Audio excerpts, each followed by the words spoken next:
Hello, it's me, and it's him. Also me. And we're here to do some daytime drinking because we're doing a catch-up stream for open bar number 62. This is another episode of Last Orders. And, well, we would have done it a bit earlier, but Mauler was recovering from his epic 24-hour EFAP stream. So, man, yeah, you've got to give a few days for that. That's not the sort of thing a man bounces back from. Not quickly, but, got to get back to it, innit? Making videos, making streams. That is it. That's the name of the game, I guess. But yeah, speaking of streams, we've obviously got loads of super chats left over from the previous open bar on Thursday. So shall we just fire right into them and get going? Yes, sir. There are questions that must be answered. Blue collar loser says, Drinker, taking my son 16 and my nephew who's 12 tonight to see the 30th anniversary of Jurassic Park. Shame that I don't know this will be the best movie they'll see all summer. It probably will be. I think it's really cool that a lot of cinemas are re-releasing these older movies, obviously to plug the gap because nothing's getting released now because of the strikes. Yeah. But it's cool. Like, if you never got to see Jurassic Park at the cinema back in the day because you were too young or you'd literally just been born that year, this is a good opportunity. No, that's cool, man. I hope they enjoyed it. Terrified says, Drinker and panel more. I've searched the dictionary, the internet, the Bible, and everything else to find the meaning of the word phlegm. What does the word mean? Love the video and your line. Fuck off, you anal bead. What does phlegm mean? I mean, what does tism mean? What does flumpy mean? Yeah, and yet, I'm pretty sure. Didn't you use that in a video recently? Flumpy. I think I used it just on an open bar. I think it was on stream. It's such a good word. Okay, it's so useful. It's a good word. Yeah, like the moment you hear it in context, you just immediately instinctively understand what it means. Yeah, So that's the thing. It can't be written in a dictionary. The definition would be you just know. Well, what's the sort of context for phlegm to help us understand? Is this something we can say publicly? Yeah, of course. So if you used it in a sentence, it's just I like you because people would assume it maybe like it's me and Metal back in like 2014-15 when we first met and just mess around on Twitch, and we just liked making up stupid words to describe things, and some of them really, really caught on. Like tism's the big one, and then phlegm and wombo and just all these. It's just when you're struggling to describe what is wrong with the thing, but that other people know there's something wrong too, and so you use the word as a fill-in, and it's also funny. Fair dues. Liam Shine gave us a super sticker, so thank you. SBZ says, one of Disney Star Wars' greatest sins, they had 3 master martial artists from The Raid and John Wick, only to become cameos on SW7, Star Wars 7. Literally, why? Oh yeah, because they had Mad Dog from The Raid. Yeah, he was one of the groups of people that started getting eaten by those giant testicle things. Yeah, they didn't even let him do like a spin kick or anything. Just nothing. That was a waste. Northern English Bastard says, Dear Drinker and Mauler, been binging the late Bill Friedkin's work on Stupenzo's stream. Even did a review on his highly underrated thriller Sorcerer about 4 men escorting nitroglycerine. Would highly recommend. All right, cool. Yeah. Gary D says, Drinker, can we do a How Long is Gary Late poll? I mean, I don't think there's a measurement for how late he can be. Numbers don't go that high or low. It can be anything. Yeah. Matthew A says, favorite Scottish video game character? Does Dutch from Red Dead Redemption 2 count because he claims to be Scottish? Sure, why not? Yeah, let's go with that. There's not too many. I feel like Scottish people are not well represented in video games. One of the villains from, I think Tomb Raider 3 was Scottish. Beyond that, I'm sort of drawing a blank, I'm afraid. My Bad Games says, honestly, people who are shitting on the lightsaber thing are nitpicking. People in Star Wars have been burnt alive, cut in half, etc., and survived. Well, the cutting in half thing is bullshit. Like, that was a retcon later, wasn't it? That was Dave Filoni. Darth Maul should have died from that. I don't understand this attitude. It's the same thing as the Stormtroopers. Like, oh, come on, Stormtroopers have been shooting shit for ages. Like, I don't care. I'll call it out every time it happens. It's dumb as fuck. And yeah, you're never going to convince me that a blade of superheated plasma, like even if it goes like a couple of inches to the left, like will allow you to survive. the fucking heat from that thing would cook all of your internal organs just through convection. Like it doesn't matter if it's like slightly to the left, slightly to the right. You're fucking dead. You're just straight up dead from stuff like that. That's the one I always find fascinating, dude. When people use cauterization as a defense, and it's like, do you know why it cauterizes? And they'd be like, because it's really hot. It's like, yeah, it's really hot. And you know what happens when you introduce an extremely hot thing to a substance that's mostly liquid, i.e., the human body? It boils. So all of your internal organs would just boil. They'd flash into steam. It's one of those, like, don't cite the science to me unless you're going to go full throttle with it, okay? Yeah. As his wonky eyebrow says, Drunkler is sacked. We want more Doggo streams. Well, I mean, the people have spoken. I'll put the Doggo on, give her her own stream again. Just, you can watch her eating a bone. Or sleeping, which is what she does best. Give the dog a bone. Yeah. Average Student says, what's your opinion on Ubisoft making 11 more Assassin's Creed games? Talk about milking the past. Yes.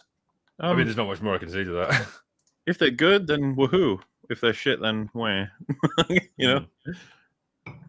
Yeah. I was never really that into the Assassin's Creed games, mostly because I don't have the patience for it.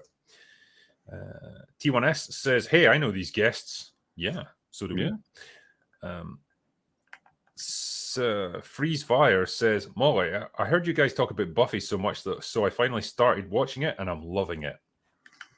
Well, great. I always worry because the beginning of Buffy is, it can be rough, but stick it through. I'm sure you'll find something you really love too. But it sounds like you like it already, so good stuff. Nice. Krusty Jugglers says, "Oh, Krusty Jugglers." I love how the password to the MacGuffin sphere was written on the floor where it was kept. So fucking dumb. I love like a really and Ahsoka, I love like a really dumb puzzle that's presented as if it's like earth-shatteringly intelligent. Like it just goes to show, like, you're only as smart as the writer. Draw your own conclusions there. It's something that you'd think they could write anything. Like they can actually. One of the things I've never understood. It's like, oh, you know what? This feels like some people compare it to Raiders, and it's like, why don't they just go fucking watch Raiders and see what they wrote, and then be like, we can do something like that instead of just being like, I don't know, she spins it and then it works. Yeah. Vino says Disney Star Wars is Chinese sewer oil. Dig in the garbage for reused material and pretend the sludge is new stuff. You'll know it's fake the more you consume. Love you guys. Shout out to Reaper. Nice. And this is pretty much what it is at this point. Did you see it came out? I think it was yesterday. Ahsoka's ratings were like 1.2 million views for the pilot episode. I'm going to be honest with you, that doesn't really surprise me. I know I'm talking about the state of Star Wars right now. It's I don't know how many people, like random people, will care about Ahsoka. No, you're quite right. But I was kind of pointing out today, like my review of Ahsoka is probably going to get more views than it did. Yeah, which is kind of terrifying. But like they produced like a list of 15 episodes of like the Clone Wars, of Rebels, of Mando, and Book of Boba Fett that you should really watch if you want to understand this. And I just thought, fuck right off. One, that's a complete failure of narrative, like that you can't actually fill in the gaps yourselves. And two, who the fuck cares? Like, apart from small children, who cares about Rebels and who cares about the Clone Wars? Like, this is just like a giant ego trip for Dave Filoni. It's just like, it's a chance to bring back all the characters that I personally like because I invented them. Yeah, okay, nice one, Dave. It's so awkward because there's going to be a lot of people who hear you say that and be like, what? Loads of people love it. It's like, guys, loads of people in a bubble. Yeah. There's a huge bubble that bubble is in of people who've never even heard of it. I mean, I can see the logic of making a Book of Boba Fett TV show in theory, because everyone knows who Boba Fett is. If you've watched Star Wars in any capacity, you know who he is. You know, obviously, who Obi-Wan Kenobi is. So there's a draw there. Not necessarily that many people, or not that many people outside of the Rebels and the Clone Wars series are going to know who Ahsoka Tano is. It's just, that's the nature of it. Dragonic Ice Mage says, sorry I missed you all live last week, but here's partial compensation. I hope everyone's having a good day. Thank you very much, man. Appreciate it. Yeah. Derek says, what movie created the most horrific dystopian reality? I used to say The Matrix, but now I say Barbie. Yeah, it's a pretty bad one. I always thought Brazil was horrifying. It's like just the complete bureaucracy of everything. And yeah, like it's got a pretty fucking dark ending. I don't know if we talked about that when we covered The Descent, but like, yeah, similar concept of the protagonist thinking they've escaped, and it's like, oh no, you haven't, you've just gone nuts. Yeah, Neil said it was an inspiration, I think. Yeah, that's fair play. I just put out a review actually of Descent. I saw it. Second show. Thank you. I'm not trying to plug my stuff, by the way. I was just dropping that into the conversation. Wow, Drinker. Gosh. Slick. On Drinker's video, of all things, you promote a Drinker video. Fleamgates, there we go, said, I just saw Doomer's hypercope spiral on Barbie. Between that and his opinion of Arcane, do you think if he saw Lord of the Rings, he'd be complaining about the scene where Sam and Frodo kiss on the lips? Also, Doomer is fat. Who's Doomer? I don't get it.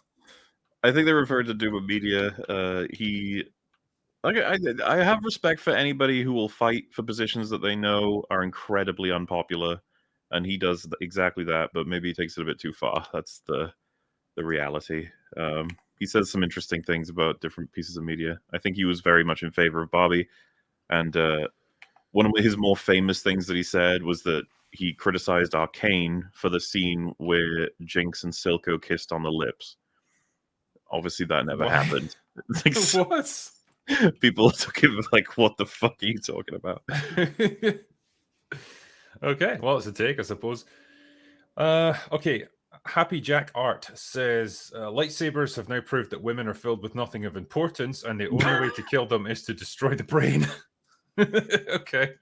It's just that there's nothing in there but pure steel, so it went through and degenerated. It's fine. I think I've mentioned this, and we probably covered it once. But it's like, how come all of the fucking like female protagonists, they never get like a hand chopped off or anything? They never suffer like debilitating lifelong injuries. It's always just like a neat little cut on the arm that'll heal up within a couple of days, or just something stupid like that. It's never like the kind of major injuries that the guys had to go through. It's like, yeah, you guys get off pretty fucking scot-free, really.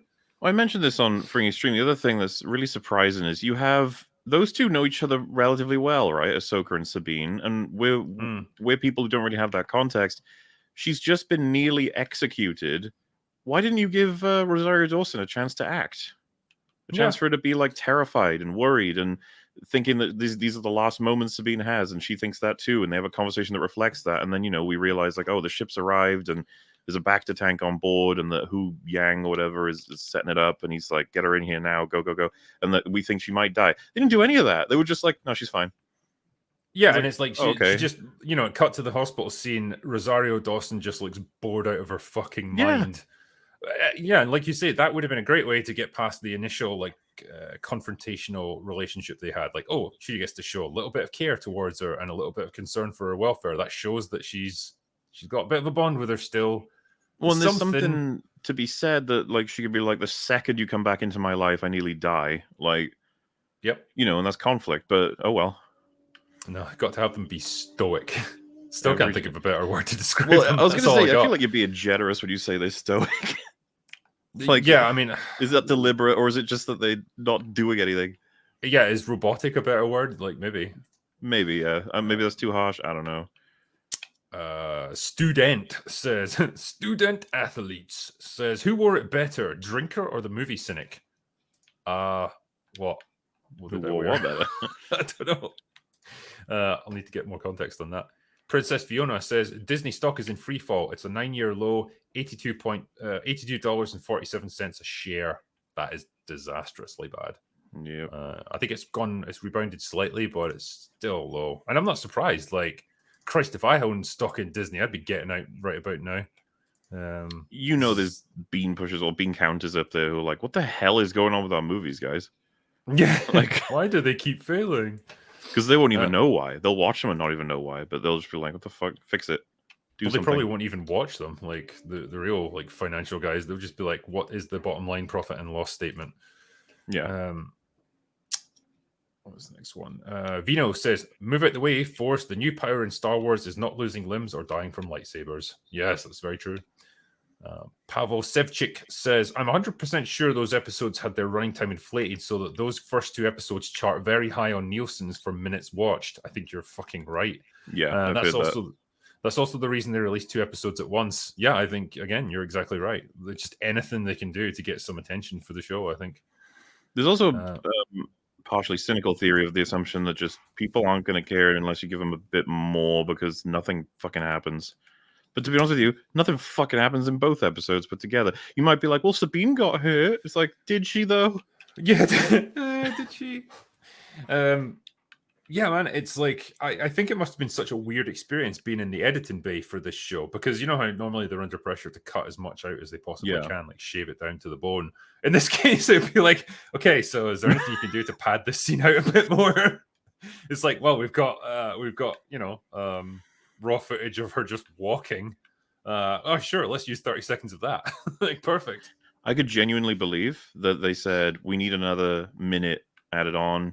Just add 1 second for just every single conversation, add another second between each response. Just go and do that with all of them.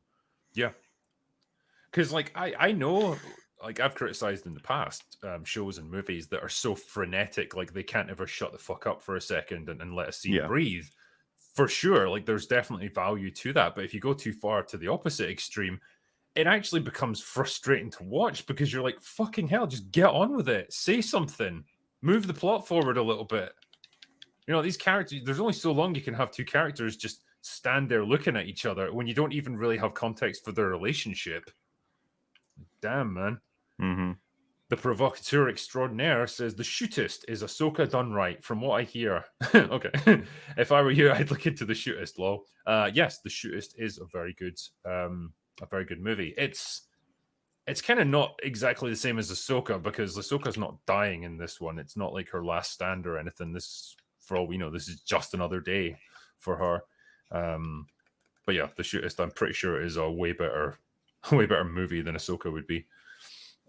Guy Incognito says, super chatted this on the real BBC, too late to be read, so here it is. Oh, it's ironic that this was also too late. Rachel Zegler clips make me think, never go full retard. True. Her face on Simple Jack equals Simple Rachel. True. Great Ant-Man video, Mauler, and cheers to you all, barflies. Thank you very much. Thank you. Loppy Loud gave us $2. Thank you. David Lamplow says, Disney do not understand how lightsabers work. No, they don't. My Bad Games says, Sabine wasn't stoic, she was sad. Fucking hell, you could have fooled me, mate. Yeah, there was, you know, the bit where she looked at the hologram of Ezra, and I thought, this is a pretty poignant moment. She's looking at her dead friend, really, and mourning his loss. I thought, this is where we're going to get some emotion. You might see a little tear or something. Literally, her face was just... That's all we got from her. Like, just look, you're asking nothing. A lot, okay? I mean, yeah, maybe the actress, because I know Rosario Dawson and whatever the fuck her other name is, Mary Elizabeth Winstead, like, they can both act. So they kind of, whatever they're delivering here, it's because they were told to, I assume. This other girl, I don't know fuck all about her. Maybe she just can't emote at all. I don't know. You do wonder every once in a while, is there a vibe for a lot of like Hollywood actors that are like, oh, I'm doing a Star Wars, I think. Yeah, tomorrow I'm doing a Star Wars. Okay, here we go. And you turn up to set and you're like, oh, I gotta sit fucking 4 hours while they do my makeup. And what are my lines? There we go, done. Cash check, move on. All right. When am I doing the real things? Like, look at my schedule, you know, when am I doing that movie where it's indie and the, you know, or something like that? I just like, I wonder how much any of them give a shit about Star Wars at all. I mean, you'll never convince me that, what's her name? Daenerys Targaryen's actress give a shit about her role in Secret Invasion. Oh yeah, she had that quote, didn't she? Where she said, like, this is the best universe to be a part of. And it's like, you didn't fucking show it. Yeah. And as if, you know what, as well, Amelia, I'd been like, what did you think about developing a Drax arm? I imagine she'd be like, what are you even talking about? Yeah. Like, I was just told to like go like that and flex a little bit. I had no idea what it was supposed to be. Is that who that is? Does that belong to Drax? And you'd be like, what is a Drax? You're like, have you seen Guardians? She'd be like, what's that? And you'd be like, Yeah. I said this as well in my Ahsoka review, right? What is it with Lucasfilm hiring like pretty competent actresses, right, and giving them characters with absolutely zero charisma or personality or anything? You know, because Well, Katie Sackhoff is a good actress, but like again, Bo-Katan is a boring as fuck character that just gives you nothing. absolutely, yes. Everyone's sad to see it because people like her. People also like, yeah, you know, all of them, right? Like all these actors. well, yeah. Generally, they're good people, and like they've been in some really good stuff. And I think most of them are smart enough not to get embroiled in all the politics side of things. They just do the job and then move on. Like you say, they're probably just there to get their paycheck and do something more interesting. Solo says, love how an easy mode video game puzzle led to the easiest Rubik's Cube puzzle ever. And of course, it points to the location of Thrawn. Rise of Skywalker-esque bollocks. Yep, that's exactly what it was. Mm-hmm. It's another MacGuffin that opens another map that leads to another fucking legacy character. It's fuck off. It's like the only like plot device they can come up with. Can't believe we're doing that again. Yeah, that's embarrassing. But then again, we're doing Rey again. Whenever they make another movie. Yay. Snowplan. Yeah. It's insane to me how cheap it looks. The costumes. It varies, right? Because there are some scenes, like some of the special effects shots, like the space fleets and stuff, they look pretty good. I'll say that. It looks way better than some of the other shows, which were clearly done on a smaller budget. But the moment where she gets aboard the Rebel, or should I say the Republic cruiser, and Hera's there to welcome her, Hera looks like a bad cosplayer. Like her outfit is so shit looking. There's no detail on it. There's no like wear and tear or anything. It's just like something she was literally given that day that they threw together. It looks rubbish.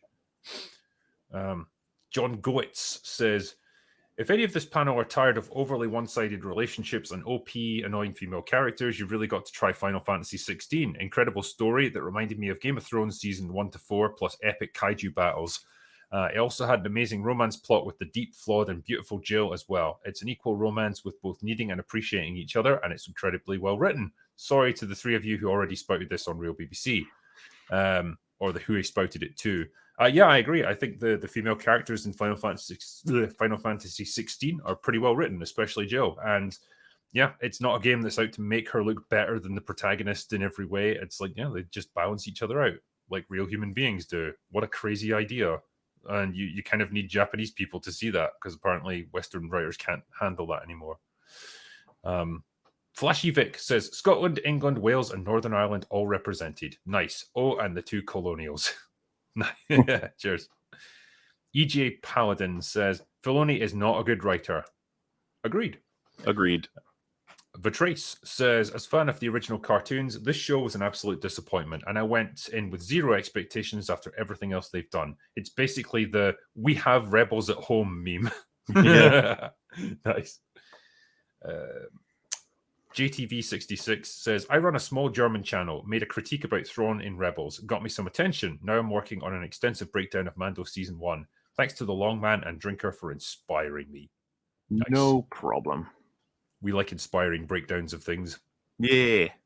Sam Wallace Arts. I like how Andor's story works on its own, regardless of whether or not you know who Mon Mothma is. Yes, because the show takes time to actually flesh her out as a character. Yeah, this is the thing. World.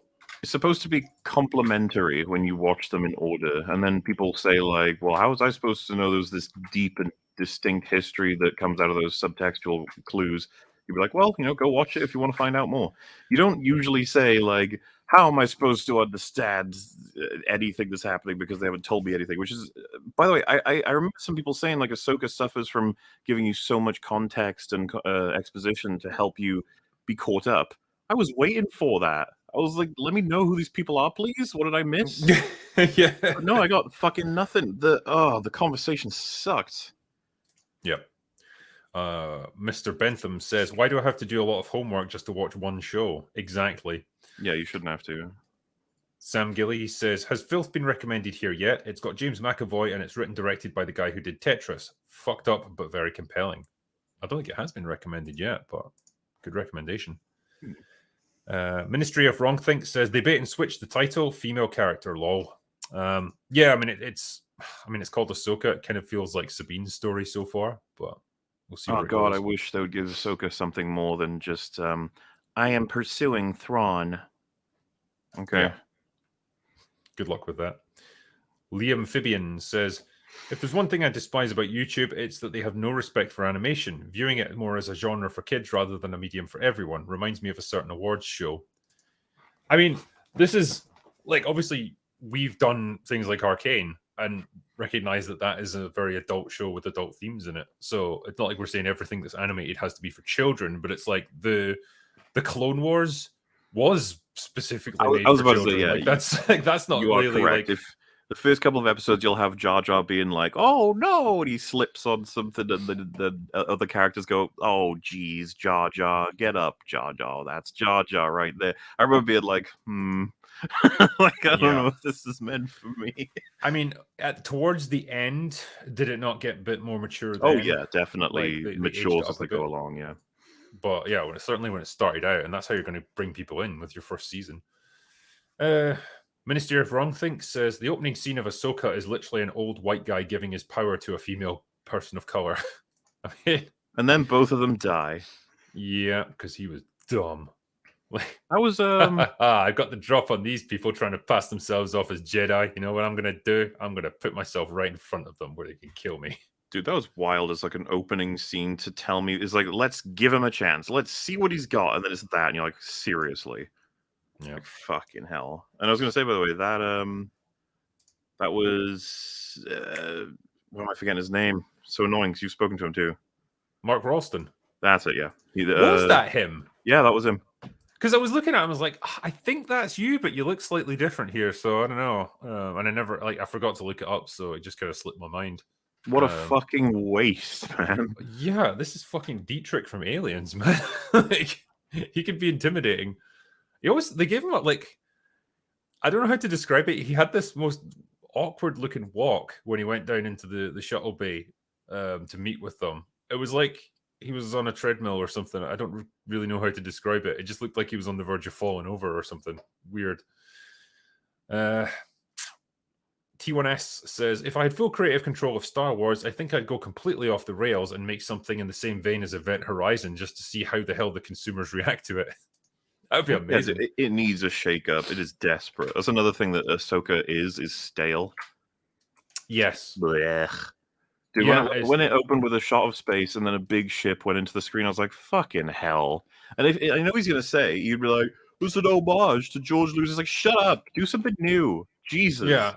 Yeah, like after about 6 times, like when does a homage just become a fucking parody? Crutch. Yeah. It's like, I'm doing it right, guys, right? This is right. This is how you're supposed to do it. And it's like, yeah, this is how you do a Star Wars. Yeah, good job. And yeah, I just think people the actors look bored. The screenplay is just dull. The dialogue is boring. Like nothing is funny or insightful or interesting. Like you say, stale is the best word to describe it. Vitrace says, I do love that the McMappin is from an even longer time ago in a galaxy even more farther away. Yep. It's so fucking stupid. Why? I'm not even going to ask. Mistwolf says, how much do you want to bet that the Dark Padawan will turn good the same way that Reva did? Only if it's a woman. Then it'll be a misunderstood good guy. But if not, it'll be a guy who gets killed. I completely buy that she'll kill Ray Stevenson's character. That's probably going to happen. But yeah. Don't know that she'll go good, partly because of the fact we've got nothing for her yet. So in a way, that's more than completely possible because that's just how Filoni writes this stuff. Oh, right. I wasn't sure which one we were going for, right? Because like there's the masked like Padawan. Oh. Who's like the second one, but you don't know who they are. So clearly there's somebody. Well, if that's Ezra, he's probably brainwashed or something, so he might turn good or whatever. Yeah. Yeah. The girl, I don't even fucking care what they do with her. She's got she's no personality. Nothing. Hans Gruber says, hi, Drinker. How can a 1,000-year-old map lead to Thrawn? Did it contain space wall migration patterns? Cheers. Yeah, I mean... No clue. Fucking, yeah. Is it fate? Did they predict that Thrawn was going to get thrown into a galaxy far, far away and then they'd have to go get him? I don't know. Mm-hmm. Does anyone even care? The writers probably don't. Got 4-letter words for 3-letter or something. Says, who do you think bad guy number 3 in the mask is? Ezra. Yeah, I mean, that's the obvious choice, I guess. We're looking for Ezra, and it turns out he was here the whole time. Ezra, why are you attacking us? Ezra, don't you remember me? I'm your bestest friend, Sabine. And then she'll beat him in a fight, and then he'll look at it, and the eyes will lock, and then he'll be like, "Wait a minute, what's wrong? What's wrong with me?" It's gonna be great. It's gonna be awesome. He'll be like, so these guys were my enemies the whole time, and I need to help you and redeem myself, and then die. Disco Stew says, why does Dave Filoni always look like a guy with Down syndrome who likes to cosplay as Garth Brooks? You said it, not me.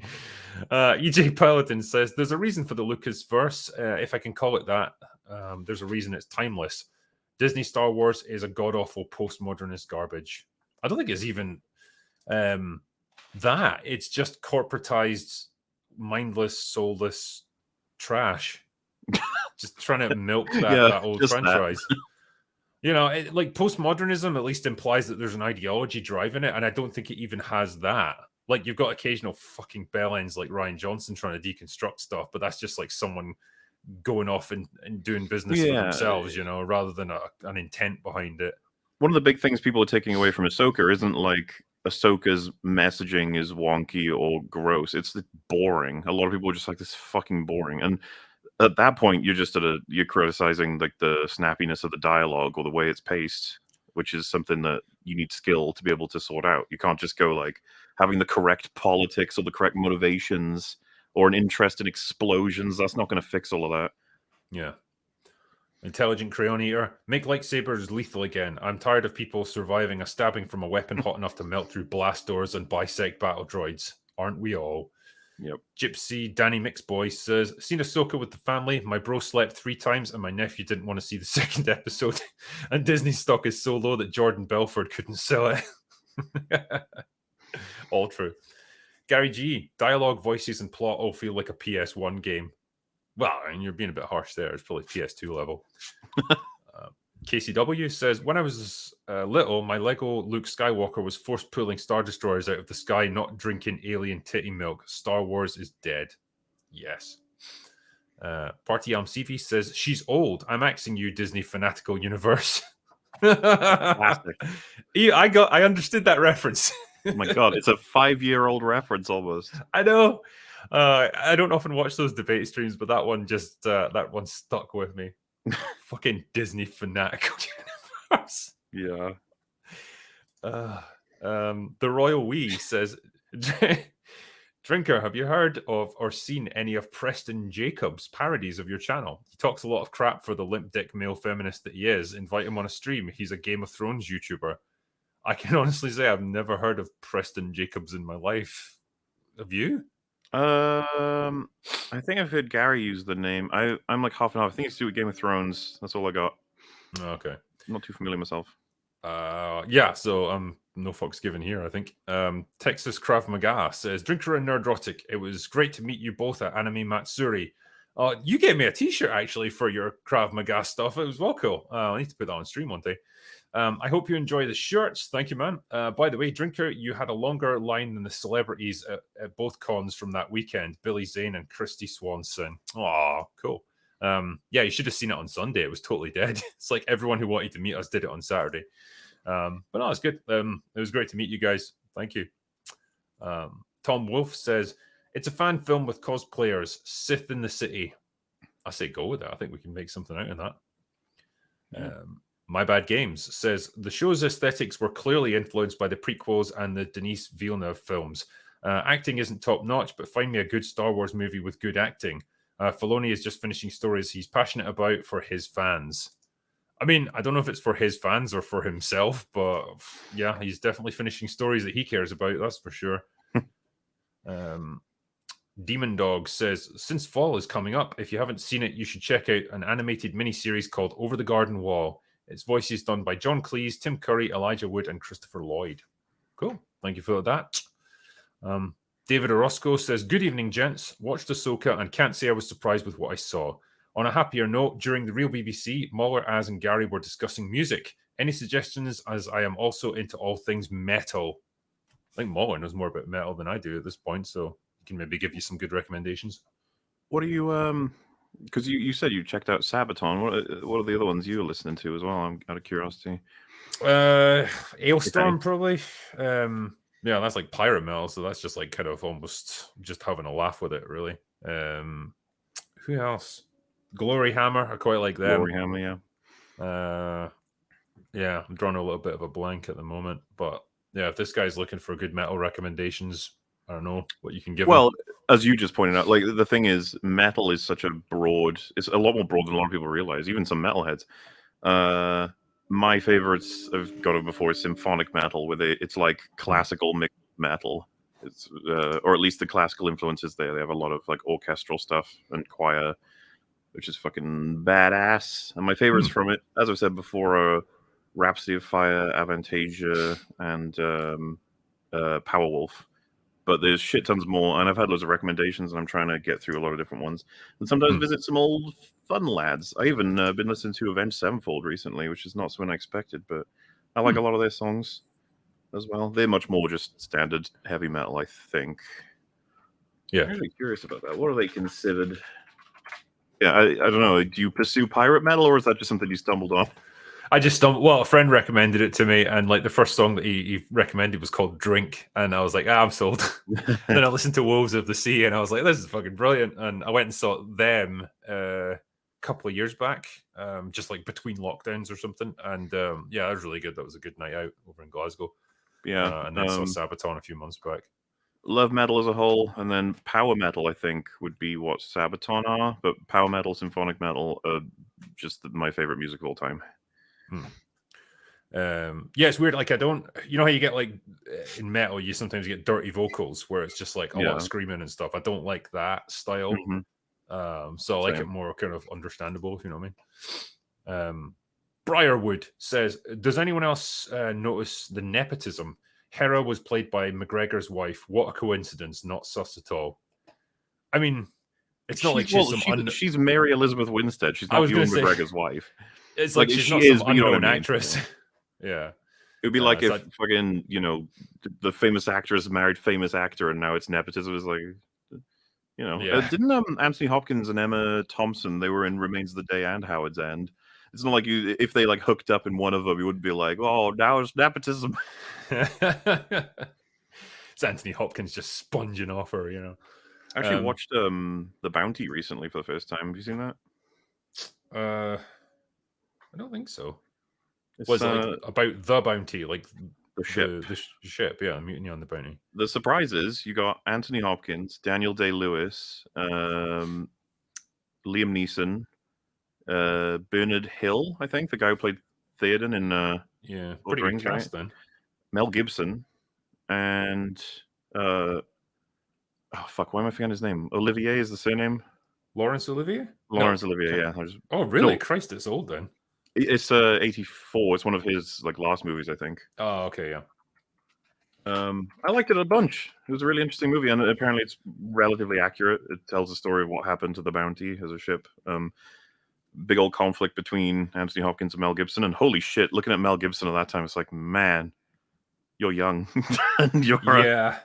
It's weird with him, right? It got to some point in the mid-90s, and he just aged about 20 years almost immediately. I don't know how it happened, but I think doesn't that happen to all of them? They remain as hard as they can. Like Tom Cruise, for example, is going to be a day where we all go, whoa, he's an old Cruise now. Yeah, I mean, it definitely happened to Arnold. Like, I noticed, like with him, if you look back at his movies, it's like he was pretty much stable until the late 90s, and then just overnight became this old guy who was just like, he's for me, he's got the three phases. It's the Hercules in New York, like bodybuilding Arnie, the young dude, the T2 all the way up to like, I don't know, T3 is kind of pushing it, like that era where he's like 40s, 50s, and then there's old Arnie. Yeah, I quite like the look of old Arnie. He's cool. I mean, in an otherwise shit movie, like he actually looked kind of cool in Terminator Dark Fate. He's like the gray hair and the beard and stuff. It was like, and when you get cool the makeup on him, it looks cool as fuck. And hey, the part that I'll never forget, because I'm such a nerd, was my favorite part of that movie is when the Terminator is approaching. We get him and the other Terminator lady, whatever, they both realize, and we get a POV shot from his computer, and it's just the same as it was in Terminator 1. And scanning and stuff, and I was just like, like the one thing I could like in the movie. Remember when I liked these films? That was nice. What's this? Hamboy says, I can't believe that 2 assassin droids who were basically T-800s couldn't kill skinny little Sabine. Yeah, we talked about this. Like, with the amount of power that they must have, they could have just like crushed her.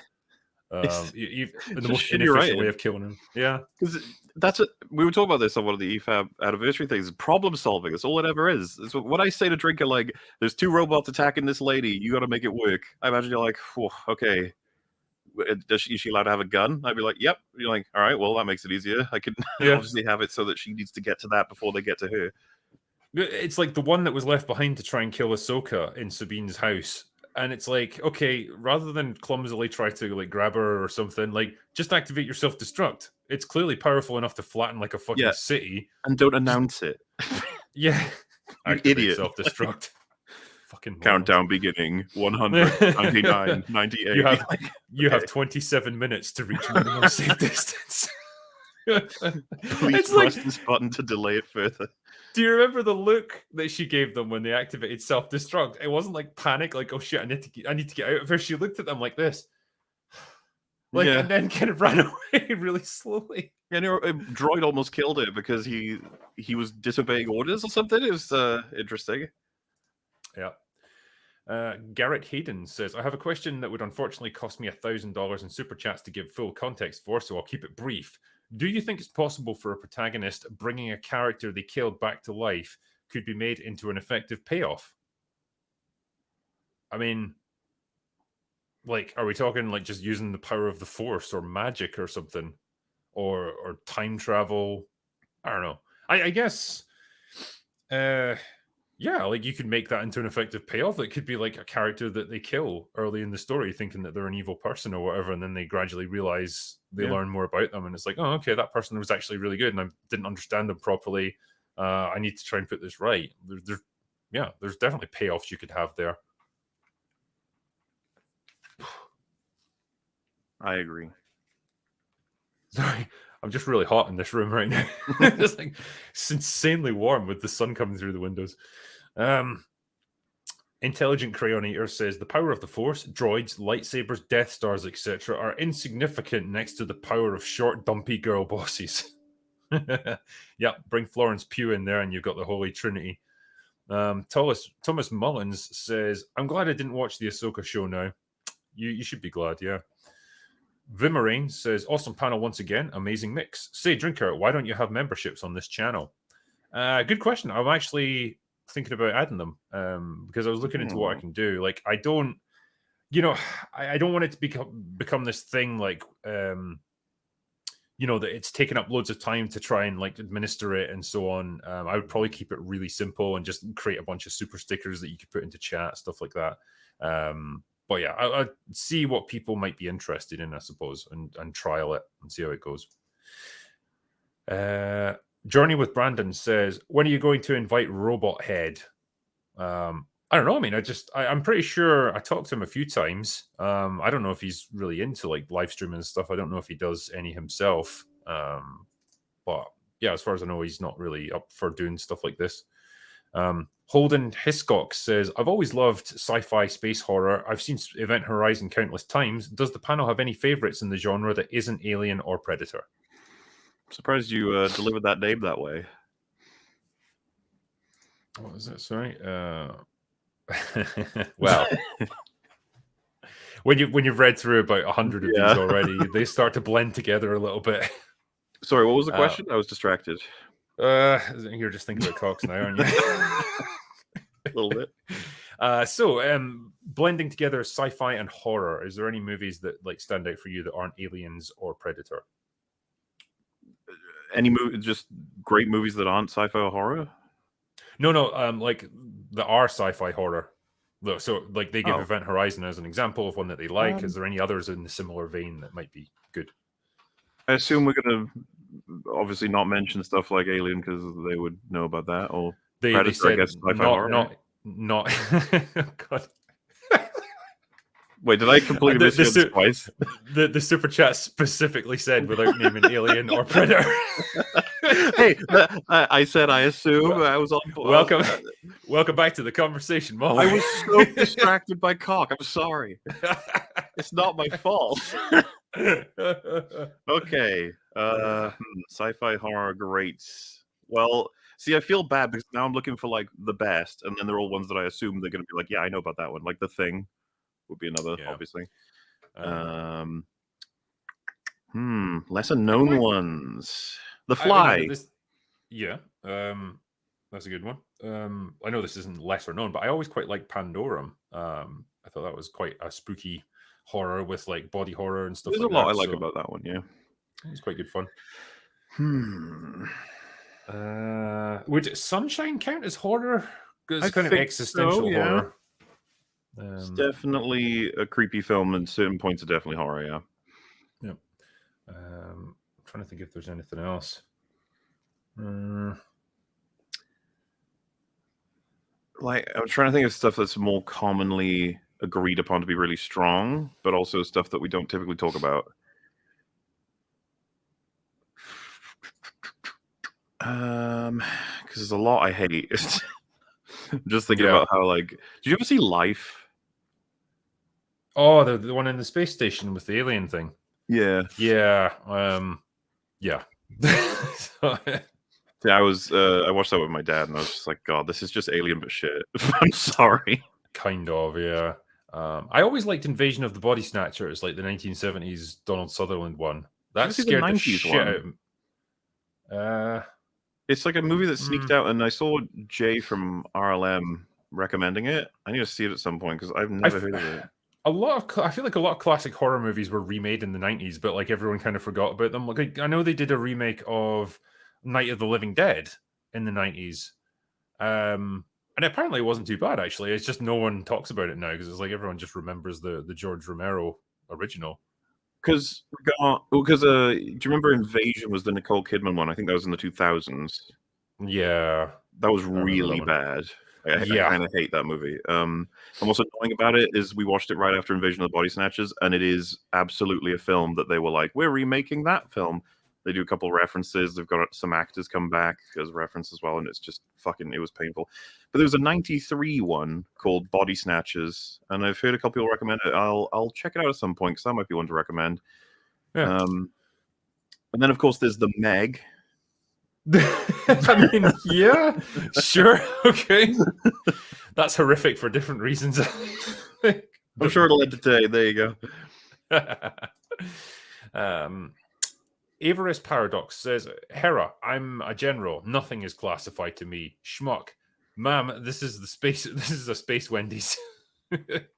Yeah, I mean, it's cringe, yeah. Some line that.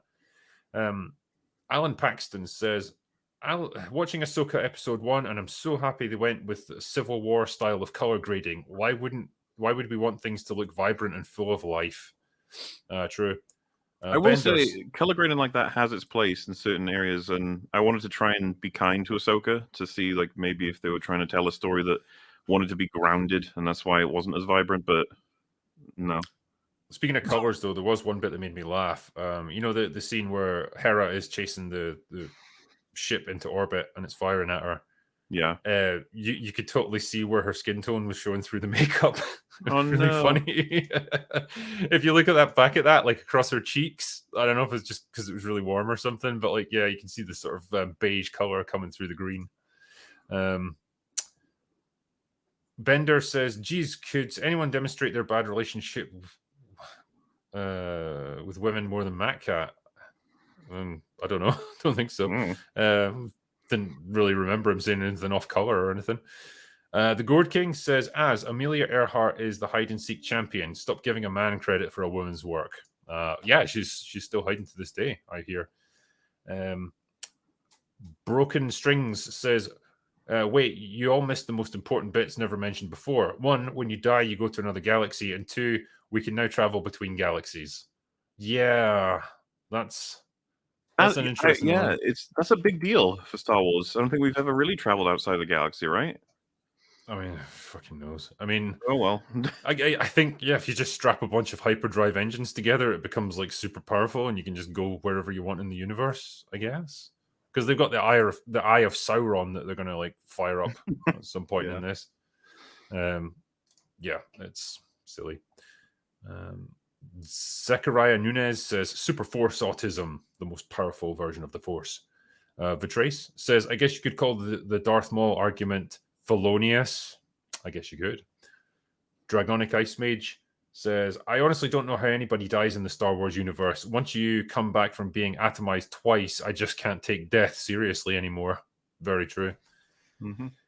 Kyle Link says, this is why nobody will ever reach the heights of Tolkien, because unlike Lucas, he was meticulous in how he crafted his lore and world. He was, that's definitely true. Darren Daly says, Tootsie and Lincoln Osiris, last chance for a white guy to land a lead role on a Star Wars show. True. Jaffo on the Bound says, I know it's obscure, but in Dark Forces 2, there was a Dark Jedi that got cut in half and brought back, and ironically, what's this name? This was in the 90s. I'm not sure what that means, but like, yeah, so it's something that's been done before, I guess. Melodic Method says Pantalorian undergarments, the best kind. Oh yes. Fake name says, where do you think the weird concept of grey Jedi came from? Normies hearing the Force and the dark side and misremembering it as light side, dark side. Aren't Jedi already grey? The grey Jedi is something that was in the expanded universe, I think, or at least the grey followers of the Force who just see it as neutral. Aren't we just talking about like White Knight, Black Knight, and then knights that do whatever the hell they want? That's all we're looking at. I think the philosophy that underpins it is that, like, one, the Force is kind of neutral, and so there's no like dark side of the Force or light side. It's just how people interpret it. And two, like, you can take the best elements of both and like find a middle path that allows you to have the strengths of both and the weaknesses of neither. You know, like the passion and power of the Sith versus the stoicism and the self-control of the Jedi. That's my understanding of it. I mean, I could be wrong, but I think that's what they were going for. Cobus Jubert says, please someone check Thrawn's origin and motivation. His book called Thrawn explains in detail he's not loyal to the Empire but to his own people. He would rush to his own people. They are caught in a war and Thrawn wanted Imperial resources to help them. He's not invested in the Empire. I mean, I'll take your word for that. I've not read the book. Simon Ho says, Star Wars Ahsoka synopsis. Women in search of balls. The journey is a self-discovery coming-of-age story when they don't find the balls because they had them all along. Deal with it, transphobe. Okay. Liam Shine says, in case my super chat didn't work, if you could see Chris, Jill, and the BSAA fight any monsters from outside the Resident Evil franchise, what would you choose? I would like to see them fight the Twilight vampires. That's a good one, actually. So all the heroes from Resident Evil, what monsters could they fight? I'd like to see them take on a cave troll. I mean, I don't know. I wouldn't mind seeing Wesker fight a predator. Resident Evil 5 Wesker. Yeah. That'd be a good fight, actually. Volcano Wesker versus armored predator. Chris! He just calls the predator Chris. And the predator is the one punching boulders to like get away from him. J.R. Caney says, hey drinker, my friend Casey is a big fan of yours. He watches the open bar. Anyway, his wife just gave birth to their first child, a boy. Would you be able to tell him congratulations? It would mean a lot. Thanks, drinker. Congratulations to you, your friend Casey. Hope your kid is doing well, and so is the mom. I think we talked about this the other night, actually, because I'm pretty sure I saw it just as it came in, but I'll repeat it anyway. Trickster King says, hi, Mauler and Drinker. I found Drinker through an old co-worker and thought you found Mauler and EFAP. Through you found Mauler and EFAP. You guys were the first media reviewers that I listened to. Thank you for the entertainment. Thank you. Hey, no problem. Watt says, Keanu Reeves is 55 to 58 in the John Wick movies. No excuse to do lazy fight scenes. He was younger than that with the first one, because the first John Wick was like, what, 2014 or something? Almost 10 years ago. Yeah. Was it 20? Let's find out. Because it does feel like it was fucking ages ago. 2014, yeah. So yeah, he would have been like late 40s then. But yeah, I guess the point they're saying is like, we were talking about Ahsoka's actress Rosario Dawson being a bit older, and like maybe that's why her fight scenes are kind of lacking energy. And it's like, well, yeah, she's a lot younger than Keanu was. Well, I'm more than willing to bet that there are some things Keanu does not do in those movies, but that they managed to pull off making it look like he is doing them, and that's kind of the thing you're supposed to do with movie making. Yep. MW Balls says, none of the main characters look their age. Ahsoka is around 45, Hera is around 40, and Sabine is around 30. Once again, Disney is clueless about their own timeline. Yeah. I mean, if that's meant to be their age, I'd say they look about appropriate. Yeah, because Rosario Dawson is about 45. I don't know how old Mary Elizabeth Winstead is, but I imagine she's like late 30s, probably. That would be my guess, yeah. And then Sabine, yeah, her actress looks younger. I don't think she's 30. Wow, Mary Elizabeth Winstead is 38. Yeah. Good guess, drinker. I'm going to pat myself on the back for that one. Roger Rubio says, have a drink on me. Thank you. I mean, I won't actually drink it on top of your body, but yeah, I appreciate it. Daniel Warden says, speaking of a show with an excellent written female character, you guys need to watch Yellowstone. The daughter of the show is extremely well written. Yeah, that's Beth. She's fucking awesome. The put downs that she has for people are just epic. Yeah, and she just doesn't have any fear. You should make like a top 10 female characters from the past maybe 10 years, maybe 5. Yeah, because I suppose there's a tendency to go back really far to like the 80s or something, and yeah, it would be nice to say like, well, we have still produced some good ones in the current day, and draw attention to it. Yeah, it's not a bad idea. Irish Trash says, is that the critical doggo snoring? It most probably was, yeah. Charlie Sama says, when you keep demonizing masculinity, at the end, the only men left will be demons. I suppose that's true. Ronald B. Irvin says, I still say the puzzle box should have released a Cenobite. That would have been a challenge for the Star Wars universe. That would be, yeah. It would definitely take Star Wars in a different direction, a fresh direction. Samson the Mighty says, Drinker, you cantankerous seeker of ancient force drinking, I hear you say. What are your thoughts on the Clone Wars show? Then can Star Wars be saved if you put Favreau and Filoni in charge of it all? So I've got essentially no thoughts on the Clone Wars show since I've never really watched any of it. I think I watched season 1 of Rebels just out of curiosity, but that was about as far as I went with that. Again, I felt like I wasn't the target audience. It was really designed for kids rather than me. And, can Favreau and Filoni save Star Wars? No, I don't think so. I don't think Favreau even gives a shit anymore. He seems to be burned by the whole thing. Patrice says, don't forget, she didn't just avoid the ceremony. She drove to the ceremony, was witnessed by the guy that said she was just here, and then drove home, then pretended that she forgot. It's a blatant sign of disrespect. Yeah. That whole sequence was so fucking dumb. Like, I could get it if it was some unpleasant chore that she was trying to avoid, or she was being brought up on disciplinary grounds, and she's just like, nah, screw you. Like, I don't want to deal with this. But like, this is like a ceremony to honor fallen heroes. Like, couldn't you just like put aside your pride or your self-absorption for like 5 minutes and just go?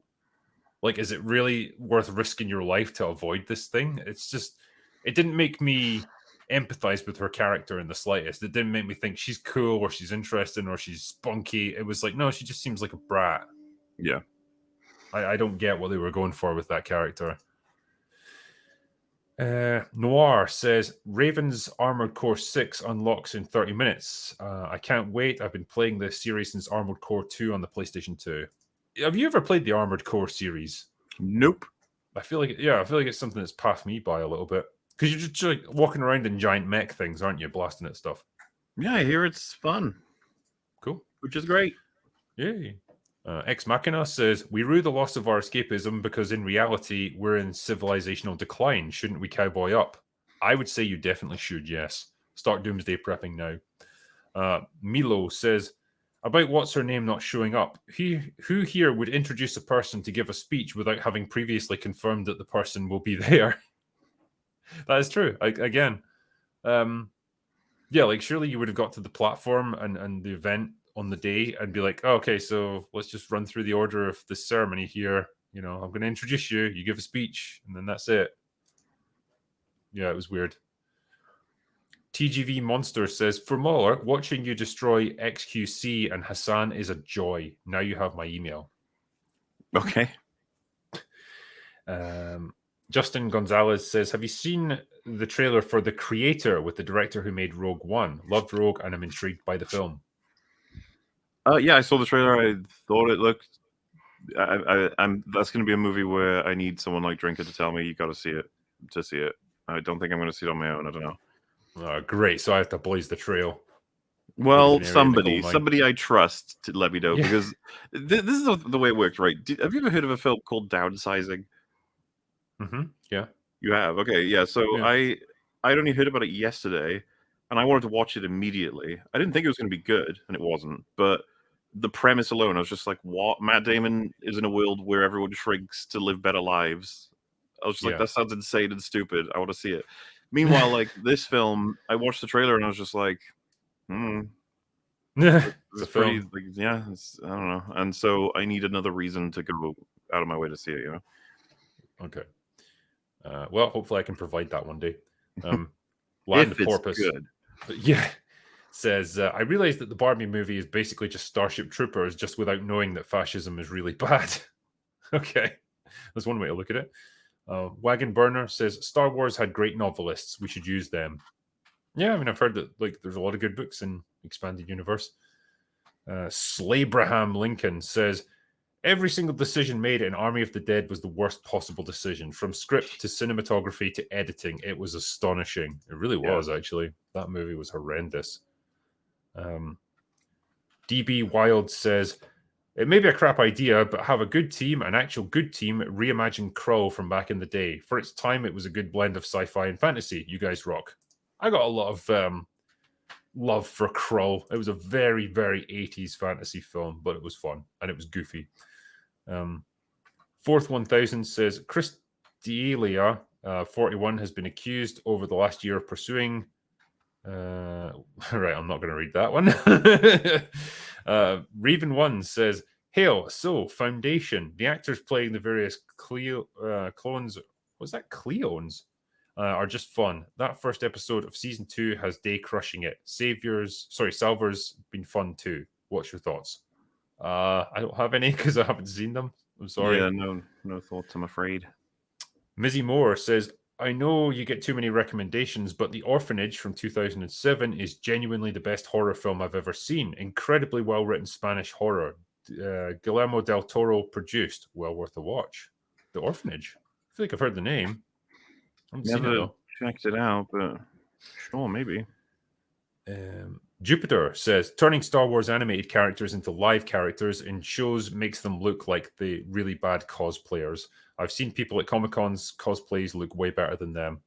I mean, it can be done, but man, you got to put some effort into the costumes and everything, man. Like I say, Hera looked terrible. Domaster says, Hack Snyder is if Michael Bay thought he was an auteur, where length equals depth and edgy equals real. He's Jar Jar Abrams without the mystery boxes, the American Hideo Kojima. I mean, I saw people say like he doesn't have a random joke in the middle of very serious scenes. And I was like, yeah, but constant misery is not like an upgrade. I don't know. Yeah. I mean, I'll say he's got a style. It's unique to him, but whether you like it or not is just going to define whether you like him as a filmmaker or not. Thorin Parbst says, I am once again asking you all to watch Black Sails, if for no other reason than to see Ray Stevenson chew scenery as Blackbeard. Treat it like a palate cleanser or a chaser. I've heard nothing but good things about Black Sails, so just wish I had time for all these things. Emblazon64 says, for the games, who's going to play Marvel Spider-Man 2? Not me, probably. Yeah, I mean, I didn't play the first one. I've heard good things about it. I wish the best for the fans. Nad W says, I feel bad for all the homeless people in California. After the hurricane, they have the difficult task of re-pooping all of the streets. I know it's a tough one, but I think they're up to the challenge. Mindless Meat says, I saw a review yesterday by Johnny Law, a good person you should bring onto the open bar, and he mentioned the 3-minute pauses and literally sat there for 3 minutes. It is long when it's pointed out. Yep. Yeah. It really is. Lost in the Sea says, Muller, read Berserk. It's worth it all the way. I've heard it's very, very good. Yeah, maybe just someday. Snex says, don't know if you know about it, but I'd like to recommend Laxadaisy. It's an animated series in the works and shows what a small team with a small budget is capable of when using creativity. All right, Laxadaisy. WG says, sir, does this mean that Anne Margaret's not coming? I don't know what that means. Melodic Method says, what a panel. Thanks for the last mates. Cheers. Thank you very much. Gator McCluskey says, favorite Burt Reynolds film. Woof. Might be The Longest Yard, actually. I liked him in that. Yeah. Deliverance would be a pretty famous one that he did. Pretty decent acting that you get out of him in that one as well. Because like there's a tendency in his movies to just see him as Burt Reynolds and nothing else. So it's nice when you get something more out of him. I'm trying to think of wasn't he was in Cars, right? Was that one of his like last significant roles? I can't remember. That was Paul Newman. Sure. Because I you might know Cars way better than me. Well, I know that he like in Cars 1, Paul Newman played the oh, you're right, yeah, Doc Hudson. I'll see if he was in Cars movies. No, I don't think he was in. No, I don't think he was in them. So yeah, it's probably Paul Newman. I've seen with him because you've named all the ones that I think I'm familiar with mainly. I mean, because see if I do a search now for Burt Reynolds, it's like, let's see.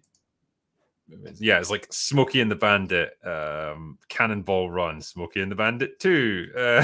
Like it's so like these goofy 1970s shows. I mean, he was in Boogie Nights, so it's again pretty famous one.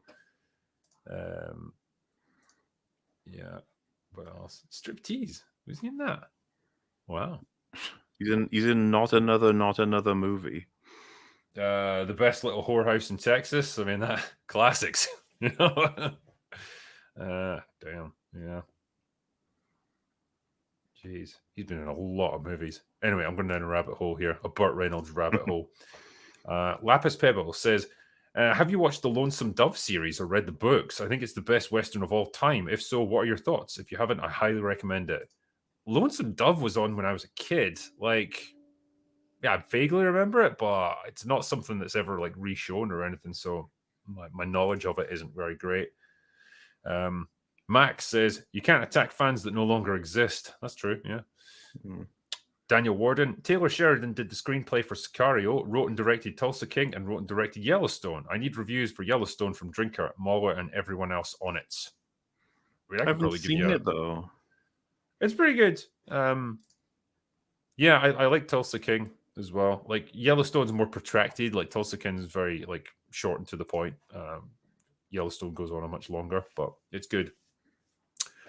Dark Legendary YouTube says, for the drinker. Thank you, man. Zapix98 says, hi-ho, drinker. First time super chat. Welcome aboard, sir. I would never add another movie to throw into the pile of recommendations, but Gifted from 2017 is a surprising gem. All right. Thank you for that. Jake the Snake says, question for all of you. Top 3 horror movies since the year 2000. 2000, you say? Yeah. The Ring, maybe? Quite like that. So we get to have The Descent in there. Oh, yeah, we do, yeah. Nice. What else? What else has been good? Obviously, a lot of my favorite horror is definitely before 2000. Yeah. I'm trying to think of the ones we were mentioning earlier. Were the Insidious movies decent? I remember watching them and being like, I quite like this. It's quite enjoyable. I think they're super overrated. The thing is, there's so much bad horror. I guess you could say the same for every genre. I'm not putting the Saw movies in there because I kind of hate them. No. So I hate what they turned into. There's gotta be some horror films I've seen relatively recently, even I'm just not thinking about.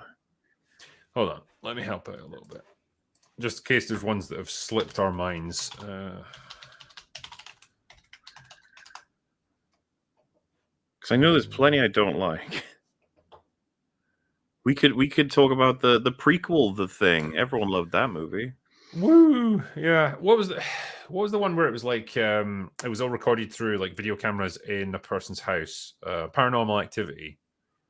That's post 2000. I think that should qualify. Yeah. Sure. That was pretty good. 28 Days Later, I suppose, as well. That would be fair. I can't remember if I prefer days or weeks. I need to rewatch them. I remember liking both. I think, Days, I think I preferred that anyway. Weeks was more of a conventional action movie. Well, not action movie, but you know what I mean? Like it felt like more Americanized, I guess. Yeah, that's fair. Anything else here?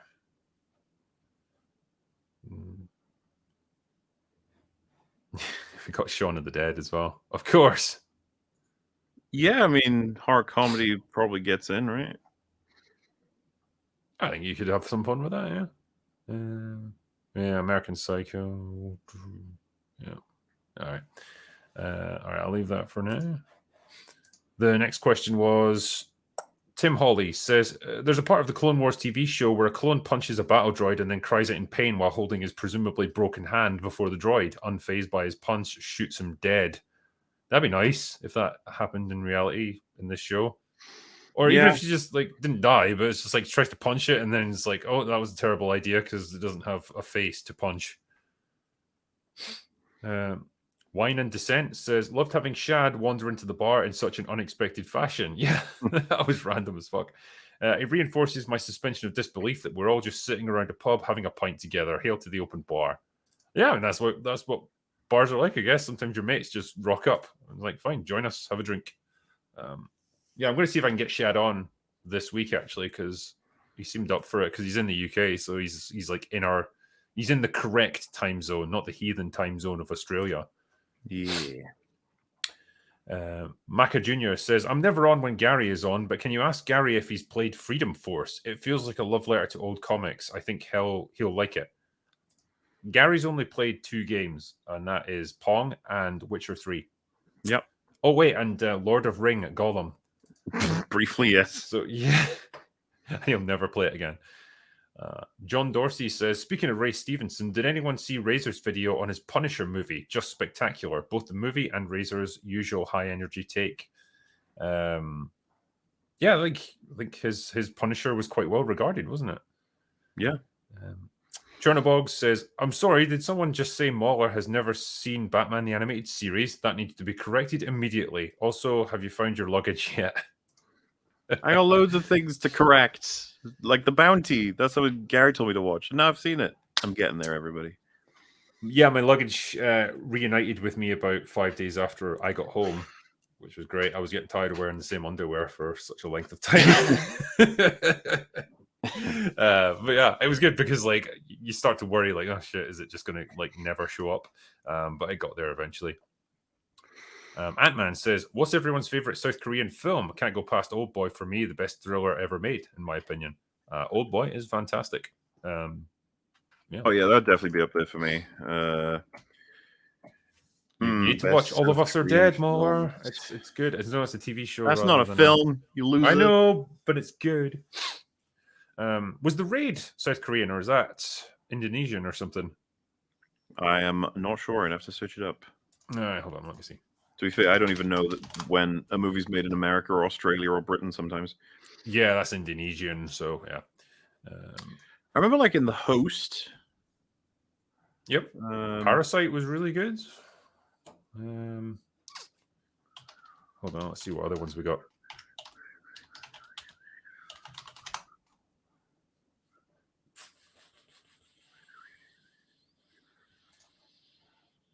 Oh, what was that one about the Train to Busan?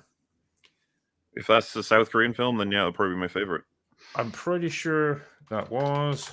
Busan. Also, to the question of great horror movies post 2000, The Witch, I would probably put in there as well.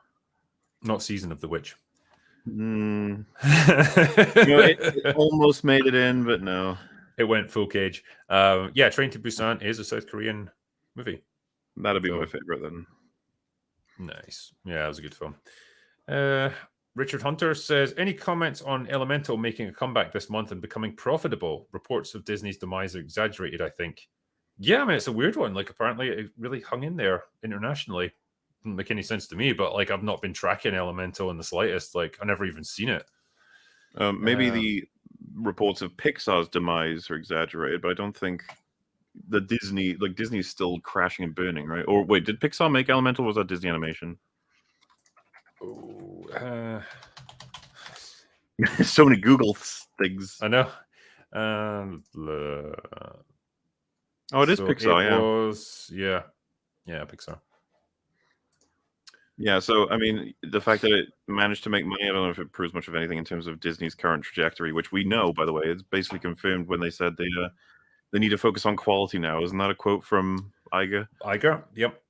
I mean, imagine that. That's straight up saying what we've been making is shit.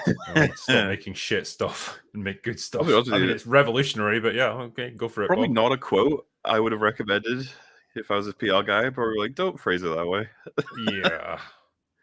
I don't know, man. Like, you know how you said like it would be great if James Gunn had just been able to say like the Flash sucked and we shouldn't have made it or whatever. I would just love it if Bob Iger was able to just be totally honest and be like, yeah, we've kind of lost our minds over the past 10 years and made so much shit. I don't even know what to do anymore. We just need to reverse course. I would like if I were him, I would say we've had some creative experimentation and we're now focusing on a different direction. That's probably the nicest way you could put it. Yeah, or just like focus on the audience and be like, well, the audience has spoken loud and clear and told us what they like and what they don't like, and we're gonna listen because that's what we do best. They'd never say that. Drinner D says, how did Andor happen? Is there any chance that Disney could somehow channel that type of quality of storytelling for future projects, or was Andor just a fluke? I think it was a fluke. Yeah, I think we're lucky to have gotten that. It was made before the current era of Disney Plus Star Wars shows, and it really shows. Timmy04 says, Mauler, who's your second favorite character in Andor? Also, I really hope you talk about Andor in your next Force Awakens video. Not your first favorite character, your second favorite. Well, I assume it's because, oh God, I assume I picked Luthen as my favorite. Second favorite, probably Kino Loy then. Really loved that idea of a person who almost believes in the system because of the fact that it reliably, you serve your time and you get what you deserve, sort of thing. And then the second he realizes it's not, he's the most important cog in the revolution. It's very, very, is very allegorical for just our place in society and stuff. So yeah, probably those two are my favorites. Yeah. I liked Mon Mothma's portrayal in it. Yep, she's really good. Love the way she balances like the our commitments in life and trying to maintain this facade while like trying to support the rebellion. It's pretty cool. Shaker Silver says Robin Hood has a teaser. Please look it up. That's the Canadian one. We need to watch that. Okay. That's gonna keep Disparu in business for a bit longer. Pathkeeper says, Drinker, you need to review and watch the animated film Mask of the Phantasm. Sorry, Batman. Bat Mask. One of the best Batman films, and a film that deals with an older superhero that modern films could learn from on deconstructing heroes. I've heard good things about that movie. Bido gave us $5 Canadian, so thank you, my friend. And Unhinged says boobs. And that is a perfect way to end. I mean, you don't need anything more than that, really. It's definitive, concise, elegant, beautiful. Lovely. That's it's really good. Good stuff. Good comment. Yeah, I'm just gonna throw that into business meetings and stuff in future. Like I've got something to say. But yeah, thank you guys. Appreciate all the super chats as always, and hopefully we've kept you entertained for an hour or so while we've gone through them. You'll catch us next time on Open Bar once again this week. So yeah, that is all we've got for today. So go away now.